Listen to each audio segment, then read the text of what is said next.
Hello students, welcome back with the topic of pronouns. As I had already taught you that pronoun is a word which is used in place of a noun. जैसे कि मैं आपको पढ़ा चुकी हूँ कि संज्ञा के स्थान पर इस्तेमाल होने वाले शब्द को सर्वनाम कहते हैं. It has 9 kinds और इसके 9 भेद हैं.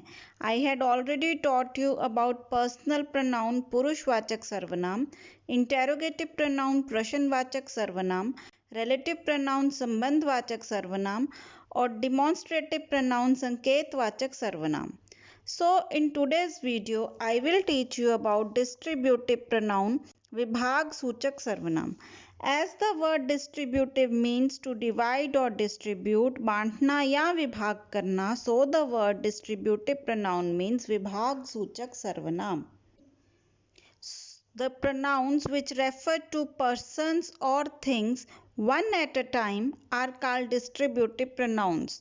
जो pronouns सर्वनाम वाक्य में प्रयुक्त व्यक्तियों या वस्तुओं में से प्रत्येक को सूचित करे उसे विभाग सूचक सर्वनाम कहते हैं. For example, either, neither, none, each, any, no one, etc. Each is used to denote every one of a number of persons or things taken as a single. Each का प्रयोग दो या दो से अधिक व्यक्तियों या वस्तुओं के लिए होता है. Either means the one or the other of two. Either का प्रयोग दो के लिए होता है. Neither means not the one nor the other of two. Neither का प्रयोग भी दो के लिए होता है. It is negative of either. ये either का negative है, उसका उल्टा है. Either और neither का प्रयोग दोनों के लिए होता है. Hence, either and neither should be used only in speaking of two persons or two things. Any, no one, none should be used when more than two persons or things are spoken of. Any, no one, none का प्रयोग दो से अधिक व्यक्तियों या चीज़ों के वस्तुओं के लिए होता है. Now look at the following sentences. Take either of these two apples.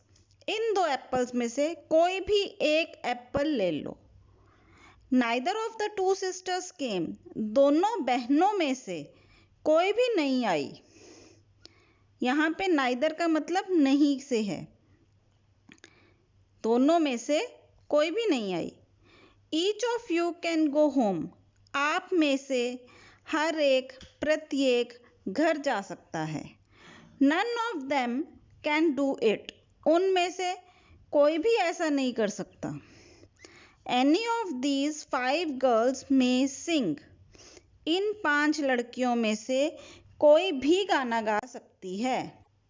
So students, today I have taught you about distributive pronoun विभाग सूचक सर्वनाम. I hope आपको मेरा लेक्चर समझ में आया होगा.